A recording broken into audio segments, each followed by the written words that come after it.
ओम साई राम, जय साई राम। साईं भक्ति से मैं साईं श्रुति। मेरे साईं पर विश्वास ही हम साईं भक्तों के जीवन का आधार है। अगर साईं श्रुति आपको पसंद आए और साईं भक्तों की सच्ची कहानियाँ आपको सुननी है तो कृपया मेरे चैनल को सब्सक्राइब, लाइक और शेयर करें। आपका इतना प्यार देने के लिए मुझे बहुत बहुत आभार है आपका। आज फिर मैं एक साईं भक्त की सच्ची कहानी लेकर आपके समक्ष प्रस्तुत हूँ, जो कि हमारे विश्वास को और दृढ़ विश्वास को प्रगाढ़ करती है कि हमारे बाबा को हम ये सोचते हैं कि हम बाबा को इतना प्यार करते हैं, हम अपने बाबा को इतना चाहते हैं, तो क्या हमारे बाबा हमारे लिए भी वैसा ही प्यार और विश्वास करते हैं कि नहीं। हम यदि बाबा के लिए सोच रहे हैं तो क्या हमारे साईं भी हमारे लिए सोचते हैं कि नहीं। तो इस कहानी से आपको यह प्रेरणा मिलेगी कि हम भले जन्मों जन्म हमारे जन्म मरण होते रहते हैं, जैसा कि हम जानते हैं हम एक जन्म लेते हैं, दूसरे जन्म में फिर आते हैं और हो सकता है हम बाबा को भूल जाए, लेकिन हमारे साईं हमें बिल्कुल नहीं भूलते और हमें अपनी राह तक खींच के लेके आते हैं और बताते हैं, देखो ये मैं बाबा हूँ, मैं ही तुम्हारा गुरु हूँ और कहीं ना कहीं तुम्हारे जीवन में मेरा स्थान है। और इस चीज़ का एहसास हमें कराते हैं। आज मैं एक भक्त की कहानी बता रही हूँ, एक छोटी सी प्यारी सी भक्त की कहानी है ये एक फैमिली है, वो जाती है एक परिवार में, उनकी शादी रहती है। तो जब वो शादी के लिए जाती हैं तो उनके भाई रहते हैं, माता पिता रहते हैं और दो बच्चियां रहती हैं। तो जो दो बच्चियां हैं वो घर में रह जाती हैं और अपने बच्चे को, छोटे भाई को लेके माता पिता चले जाते हैं। और जब वहाँ पर से आते हैं तो जैसा कि सभी रिटर्न गिफ्ट देते हैं कि नहीं, तो रिटर्न गिफ्ट में उनको एक छोटे से बाबा मिलते हैं। तो जब वह उन्हें घर में लेके आते हैं तो वहाँ पे क्या होता है कि पहले से ही ठाकुर जी अर्थात बाल गोपाल जी की पूजा होती रहती है। तो वो बाबा को जानती नहीं है, वह फैमिली कहीं से भी नहीं जानती कि साईं गुरु जी हैं कौन। और उनके घर में कान्हा जी की, ठाकुर जी की पूजा होती है और बहुत अच्छे से श्रद्धा और भक्ति के साथ पूजा होती रहती है उनके यहाँ। और लेकिन बाबा को कैसे उनके जीवन में आना है, तो जैसा हर रूप और प्रतिरूप होता है, हमारी भक्ति होती है और उस भक्ति के अनुसार हम पूजन करते हैं।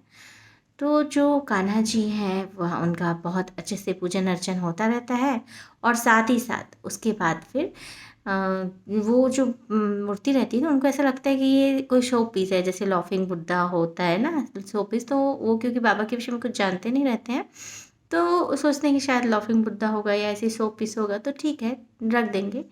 तो उतने में ही उनकी जो छोटी सी बच्ची है ध्यान से देखती है मूर्ति को, और मूर्ति को देखने बाद कुछ देर बाद जो है रात के समय अचानक उठती है और उसमें से वो फिर उसका जो एक छोटा सा कपड़ा रहता है और उससे कफनी बाबा की ऊपर जो मस्तक में धारण करते हैं बाबा, उसे तैयार करती है और उसे फिर पहना देती है।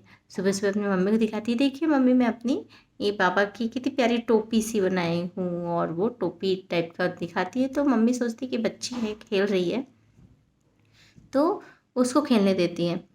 धीरे से बच्ची के मन में आता है कि मैं इनके लिए कपड़े बनाऊं, और वो थर्मोकोल से छोटा सा मंदिर टाइप का तैयार करती है। देखिए बच्ची को अभी तक मालूम नहीं है कि ये है कौन, और वो बाबा के लिए ऐसा करने लगती है, स्वप्रेरणा से करने लगती है।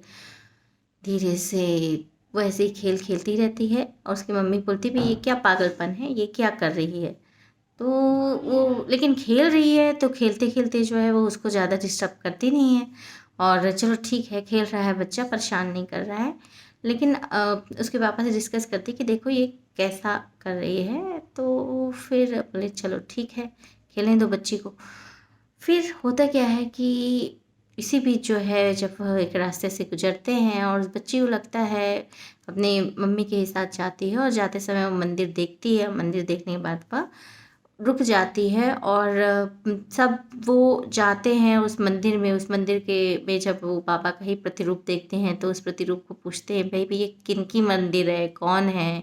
तब उनको पता चलता है कि ये शिरडी साईं बाबा हैं, और शिरडी साईं बाबा जो हैं वो महाराष्ट्र में हैं, और उनके बारे में जो साईं सचरित्या, उनके विषय में जितनी भी बातें हैं, जो भी कहानियाँ, जो भी वो जिनसे मिली रहती हैं, तो वो उनसे पूछती हैं। उनको देख के बहुत खुशी होती है, एक आत्मीयता की खुशी होती है, और ऐसा लगता है कि देखो वो एक पिछले जन्म का जो हमारा नाता रहता है ना, तो बाबा जो है वो इस जन्म में ही आके कैसे आपके जीवन में शामिल हो जाएंगे। आप उनकी पूजा कर रहे हो कि नहीं, आप उन्हें जानते हो कि नहीं, उनसे कोई फ़र्क नहीं पड़ता। पर हाँ, हम उन्हें नहीं जानते ना, पर बाबा तो जानते हैं ना कि हम हैं, या हमारी कभी उनके साथ जो हमारे पिछले जन्म थे और जन्म में हम बाबा के साथ ही थे, तभी तो आज हमारे पापा हमारे लाइफ में आ रहे हैं।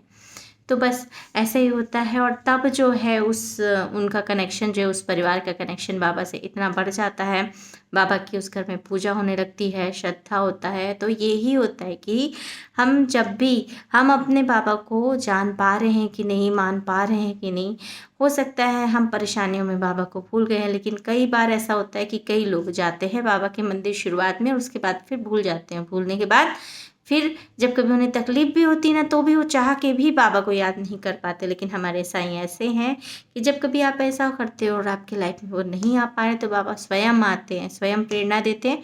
और चाहे आपका तकलीफ़ का समय हो, चाहे आपका सुख का समय हो, जो भी समय हो, बाबा अपना एहसास दिलाते हैं और बोलते हैं कि देखो, मैं हूँ तुम्हारे साथ। और हमें बस श्रद्धा और भक्ति समर्पण करना चाहिए, उनकी सबूरी रखना चाहिए, उनके कहे अनुसार। और जब देखो, जब हम जान भी नहीं रहे हैं, जो फैमिली हो सकता है कभी देखी ही नहीं है, लेकिन पूर्व जन्म के संबंधों और कर्मों के अनुसार साईं हमारे जीवन में आते हैं। क्यों? क्योंकि कई बार ऐसा होता है कि हम उन्हें भूल गए, लेकिन वो हमें कभी नहीं भूलते हैं। इस चीज़ का ज़रूर आप ध्यान रखें और अपने समस्त कर्मों को समर्पण करते बाबा की ओर। कृपया साईं श्रुति को सब्सक्राइब, लाइक और शेयर करें। और आपको ये मैं बता दूँ कि सोमवार से लेकर शुक्रवार 5:45 से 6:30 तक साईं प्रेम योग ध्यान का ध्यान मेडिटेशन किया जाता है। और हर गुरुवार को रात 10 बजे साईं सच्चित पारायण लाइव सामूहिक रूप से किया जाता है। तो कृपया उसे में ज्वाइन हो। और मुझे इतना प्यार करने के लिए धन्यवाद। और आपके प्यार के ही अनुसार मैंने एक और नया चैनल खोला है, वो है साईं श्रुति के साईं। कृपया उस चैनल को भी इतना ही प्यार दें जितना साईं भक्ति साईं श्रुति को दे रहे हैं। ओम साई राम, जय साई राम। फिर से मैं साईं भक्तों की कहानियाँ लेकर इसके साथ ही साथ अन्य भक्ति की शक्ति की एक सीरीज़ प्रारंभ करने वाली हूँ, जिसमें मैं हर ईश्वर से कनेक्शन, जो भी जिनके भी जीवन में जिस भी भगवान से लेकर जो भी एक प्रेरणा मिली हो, भक्ति का प्रसंग हो या सत्य कहानियाँ हो, वो सब आपके सामने प्रस्तुत करने वाली हूँ। तो कृपया चैनल को सब्सक्राइब करें ताकि हर नोटिफिकेशन आप लोगों तक मौजूद हो और पहुँच सके। ओम साई राम, जय साई राम।